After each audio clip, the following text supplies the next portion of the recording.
السلام علیکم ورحمۃ اللہ وبرکاتہ۔ میں ہوں آپ کا میزبان محمد وقاص اور آپ دیکھ رہے ہیں ہمارا یوٹیوب چینل نالج ٹری۔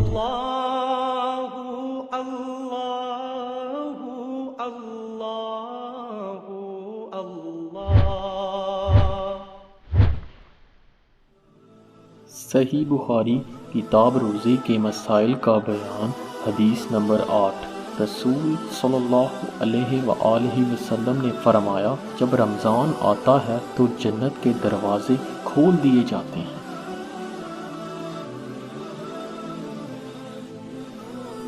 رسول اللہ صلی اللہ علیہ وآلہ وسلم نے فرمایا، جب رمضان کا مہینہ آتا ہے تو آسمان کے تمام دروازے کھول دیے جاتے ہیں، جہنم کے دروازے بند کر دیے جاتے ہیں اور شیاطین کو زنجیروں سے جکڑ دیا جاتا ہے۔ صحیح بخاری کتاب روزے کے مسائل کا بیان، حدیث نمبر 9۔